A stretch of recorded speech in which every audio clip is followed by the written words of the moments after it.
Mathaini mathainye tigitie nirio mubunge wa Wajir Fatuma Gedi atungania na maundu atakwirigiire nje ya cikaro cia bunge riria murunawe wa Wajir irathiro Rashid Kassim atumurire marakara make maria akoretwo ahingiriirie na kumarekereria kuri mubunge uyu na njira ya kumuhura kofi na kumuguraria. Agenda terms, can you make sure that the members at the door make their way out in peace?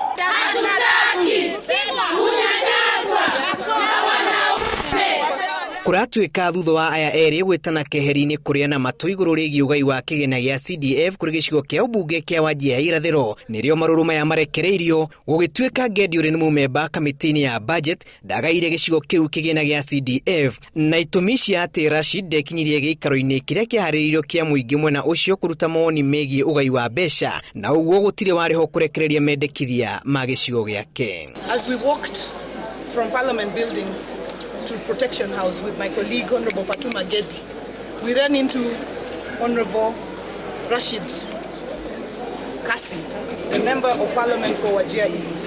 They began a conversation that was a very, very calm conversation.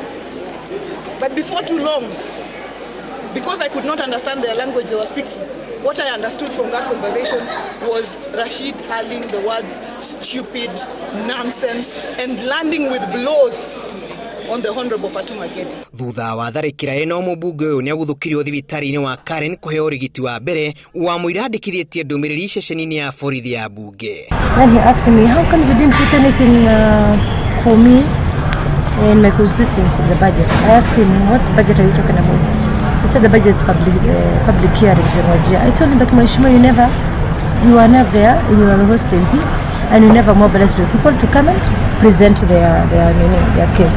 Nigiko gikumithitio na njira nene ni atongoria atumia oro hamwe na muingi nenda-ini cia ukinyaniria makiuria makinya maruru ma kiwatho gutacukirio kuri mubunge uria wikire ngero ino. Na mimi nataka kusema kama mwanamke ambaye nimepitia dhuluma ya kuchapwa makofi sio tu kila pahali, lakini katika ofisi ya nchi hii ambayo inajulikana kwa maneno ya usalama.